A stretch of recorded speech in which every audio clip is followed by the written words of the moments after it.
Assalamualaikum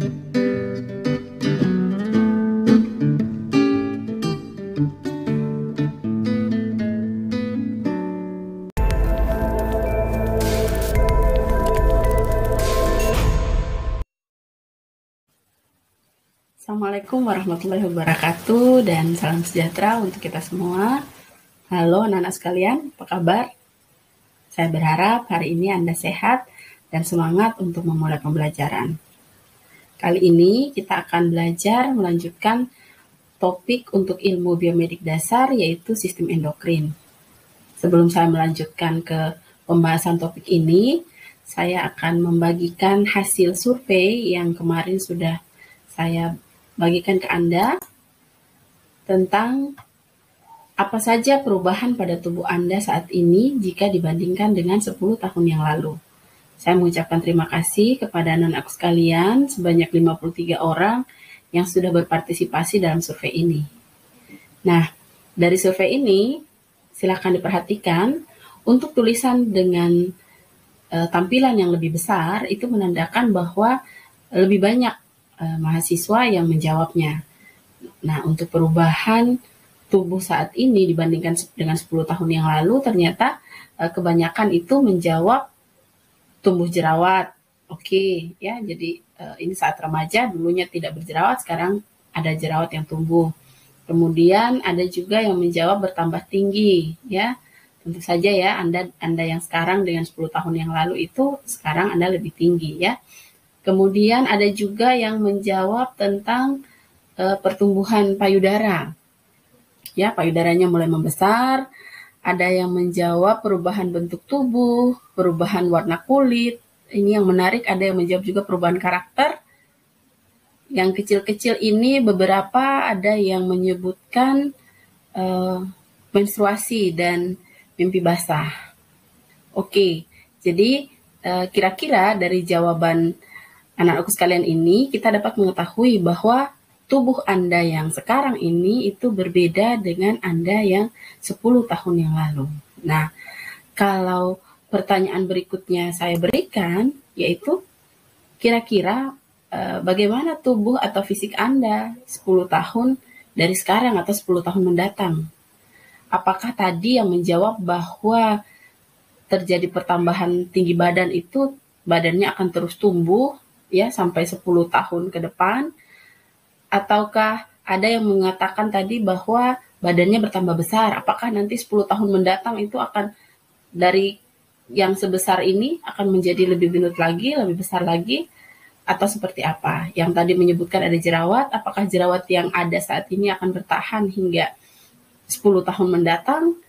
Kemudian ada yang menjawab tadi menstruasi, sampai kapan menstruasi itu akan datang atau akan berlanjut setiap bulan. Kemudian yang menjawab perubahan warna kulit, apakah perubahan warna atau struktur kulit itu akan terus terjadi seiring dengan bertambahnya waktu, sehingga 10 tahun ke depan kira-kira seperti apa bentuknya. Nah, untuk memahami hal ini, perubahan tubuh Anda 10 tahun yang lalu dibandingkan dengan yang sekarang, kemudian perubahan tubuh Anda yang sekarang dan kemungkinan apa yang terjadi 10 tahun berikutnya. Nah, untuk memahami itu kita perlu belajar sistem yang tadi sudah Ibu sebutkan di awal, yaitu tentang sistem endokrin. Mengapa? Karena sistem endokrin ini yang berperan untuk mengatur regulasi dari kebanyakan perubahan, pertumbuhan, dan perkembangan yang terjadi pada tubuh manusia. Nah, oleh karena itu, capaian pembelajaran kita pada pertemuan kali ini adalah kami berharap bahwa anak-anak sekalian akan mampu menjelaskan fungsi dari sistem endokrin, kemudian secara umum mampu menjelaskan struktur dari sistem endokrin.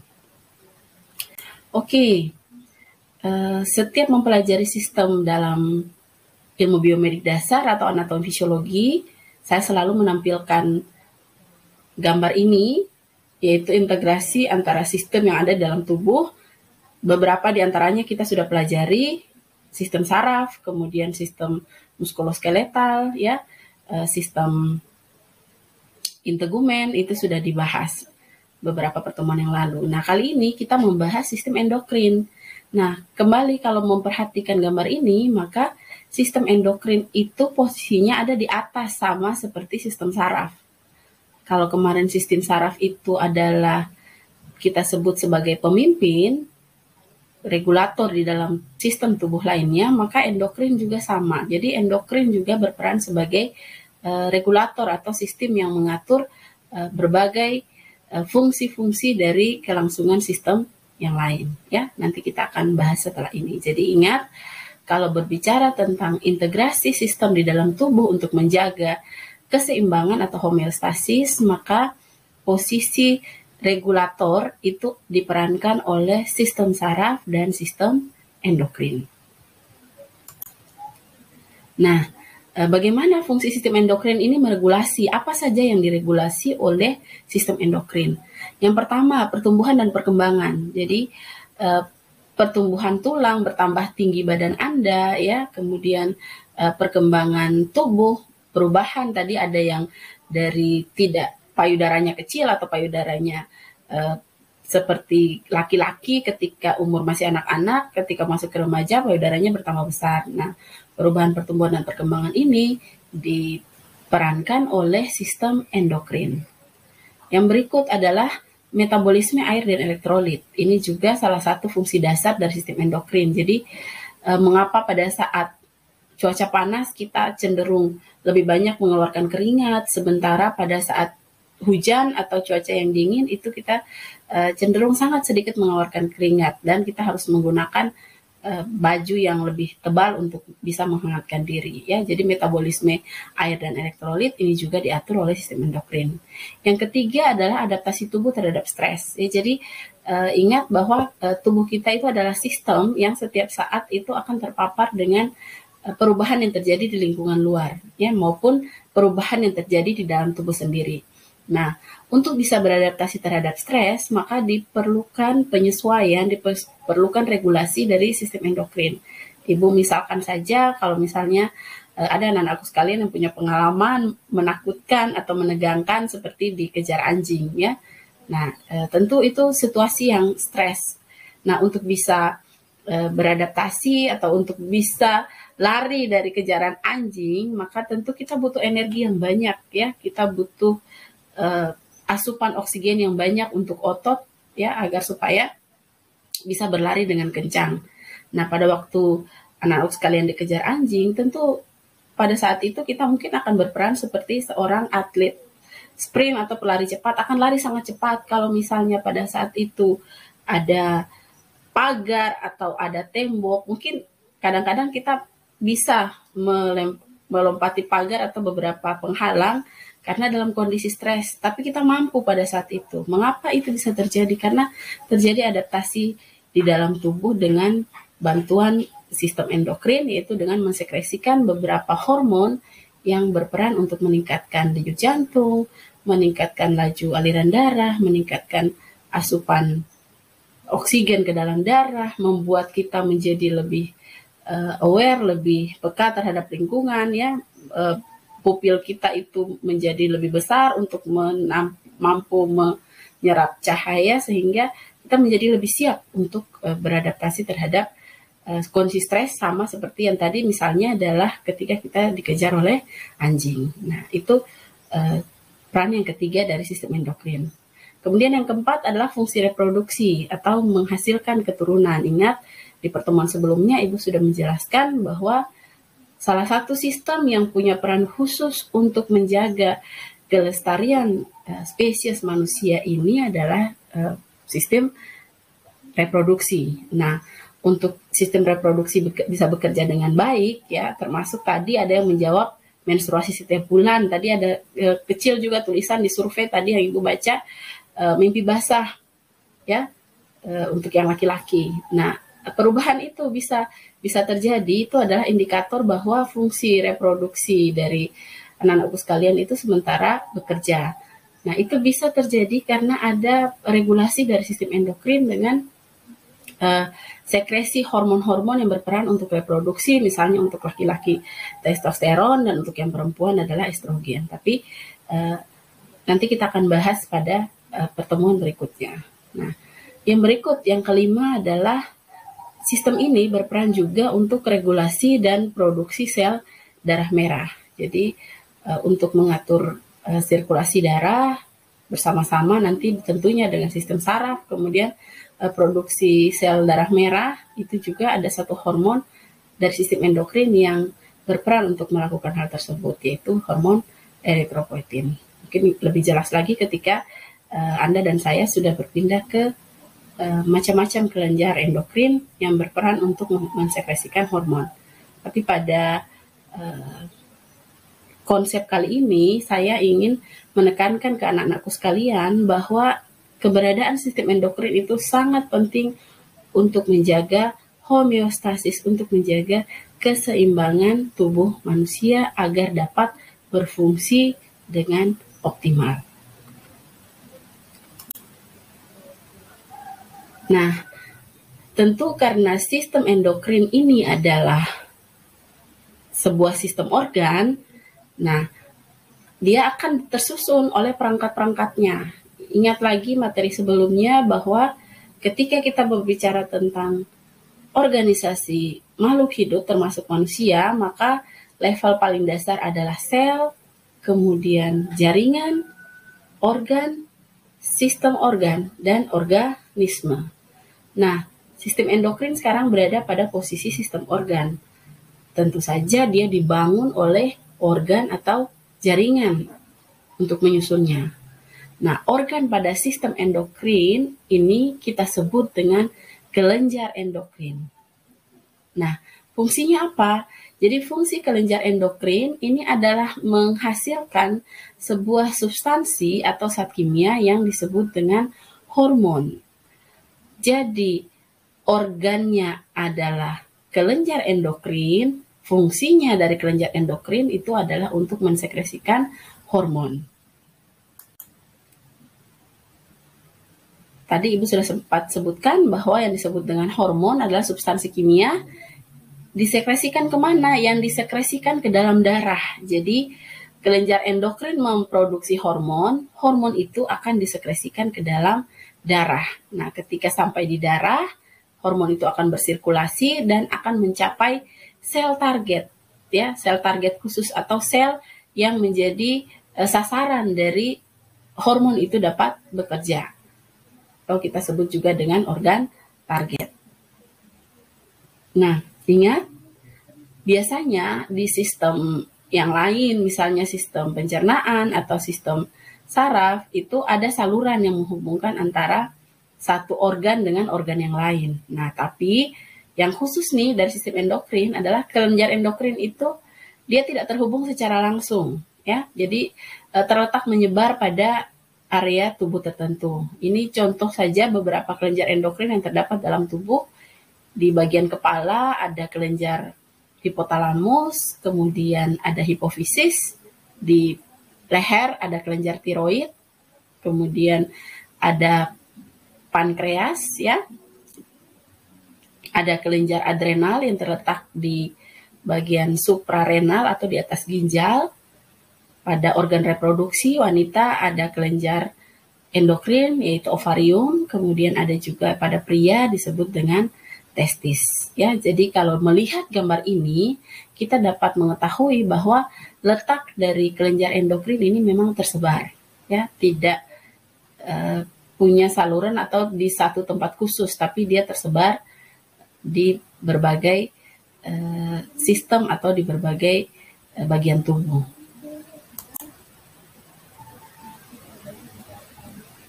Gambar ini saya ingin menunjukkan bahwa seperti yang sudah disebutkan sebelumnya bahwa sistem endokrin itu sama-sama dengan sistem saraf sebagai regulator untuk mengatur sistem yang lainnya, maka kedua hal ini berfungsi dengan cara yang berbeda.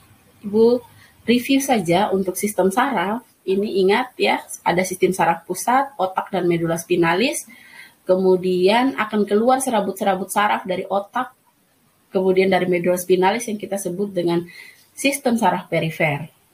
Nah, antara sistem saraf pusat dan sistem saraf perifer itu organnya terhubung secara langsung, ya, dengan menggunakan selnya yaitu neuron, ya.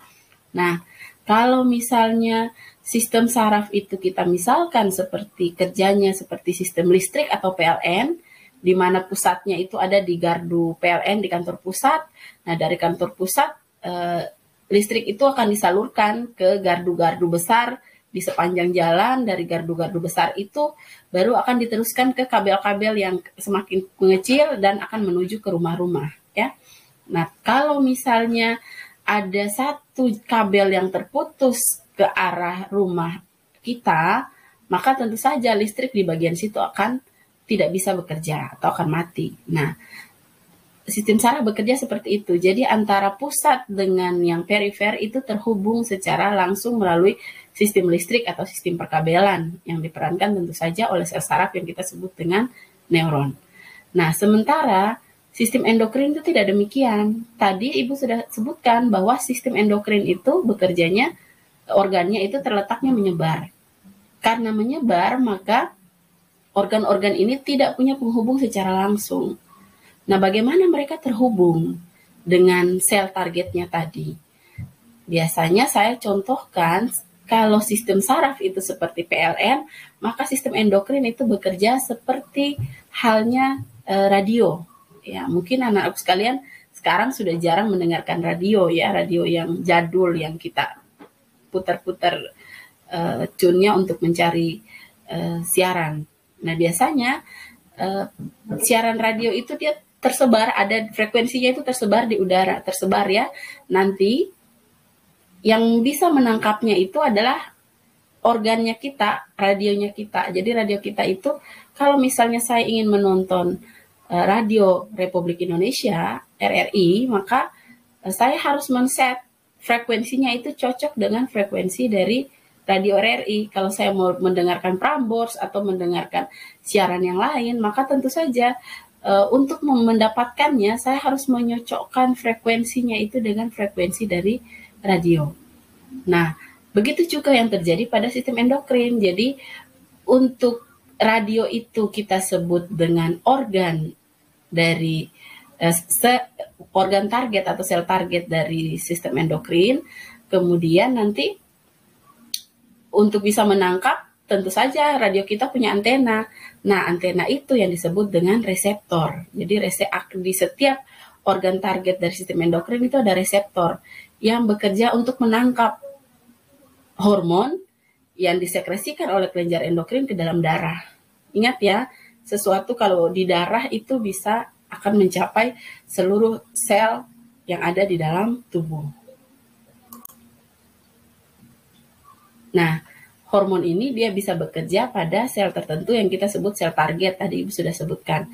Nah, reseptor khusus ini tadi, antena tadi nih yang punya radio, yang mampu mengenali atau mampu menangkap hormon yang memungkinkan hormon itu bekerja. Oleh karena itu, untuk bisa bekerja pada sel target atau organ target, maka hormon yang ada di darah itu harus ditangkap dulu oleh reseptor, agar supaya dia bisa mempengaruhi fungsi dari sel atau organ target tadi, seperti yang sudah kita sebutkan sebelumnya, menjalankan fungsinya untuk meregulasi fungsi dari sel atau organ tertentu. Jadi ini contoh saja sebagai ilustrasi bagaimana mekanisme interaksi antara sel target, reseptor dengan hormon. Gambar yang pertama yang adalah sel kuning. Ini di sekeliling membran selnya itu ada reseptor yang berwarna biru, berbentuk U, ya. Sementara sel B, ya, yang berwarna biru muda ini memiliki dua reseptor pada membrannya. Ada yang berbentuk U seperti sel kuning tadi, tapi ada juga tambahan yang lain, yaitu yang berbentuk Y berwarna merah. Nah, sementara sel yang ketiga itu yang berwarna hijau itu hanya memiliki satu jenis reseptor saja, yaitu reseptor Y. Nah, artinya sel kuning ini merupakan sel target dari hormon A. Hormon A yang mana? Ini hormon A yang ini. Jadi hormon A ini bentuknya bulat, maka dia akan melekat dan berwarna biru akan melekat di reseptor yang terletak pada sel A. Sel B juga demikian, ternyata sel B ini adalah target daripada hormon A, karena dia memiliki reseptor hormon A. Sementara sel C atau sel hijau ini adalah hanya merupakan sel target dari hormon B yang berbentuk segitiga. Oleh karena itu reseptornya juga menyesuaikan dengan bentuk daripada sel tersebut. Nah, oleh karena itu tentu saja kita dapat mengetahui bahwa ada sel yang merupakan target satu hormon saja, tapi ada sel juga yang merupakan target dari beberapa jenis hormon.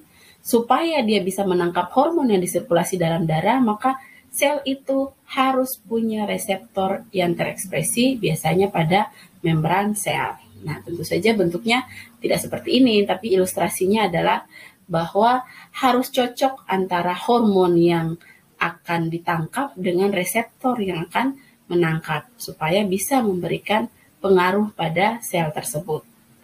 Saya sudah menyiapkan satu video ilustrasi, silahkan diperhatikan bagaimana caranya ketika hormon tertentu dilepaskan di dalam darah dan dia akan melekat pada reseptor khusus untuk hormon tersebut sebelum mengaktifasi proses seluler dan molekuler pada sel tersebut. Jadi silakan diperhatikan.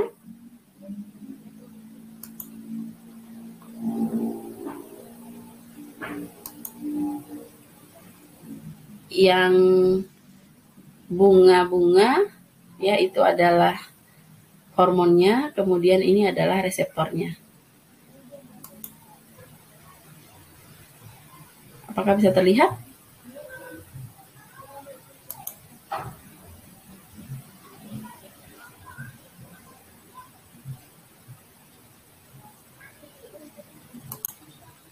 Oke, semoga bisa tampil tadi ya. Nah, dari penjelasan singkat tadi, kita dapat menyimpulkan bahwa sistem endokrin adalah sistem yang berperan untuk meregulasi atau sistem regulator dan melakukan koordinasi dengan sel target. Kemudian, kelenjar endokrin adalah organ dari sistem endokrin. Kelenjar endokrin ada macam-macam ya, yang letaknya tersebar. Kemudian sistem endokrin itu akan bekerja melalui hormon yang disekresikan oleh kelenjar endokrin.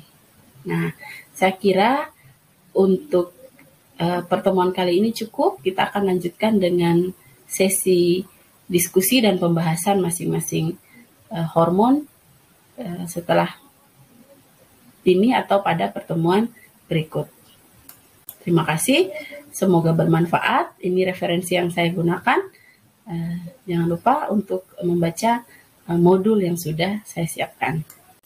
Assalamualaikum warahmatullahi wabarakatuh. Sampai ketemu lagi pada video atau pada pertemuan berikutnya.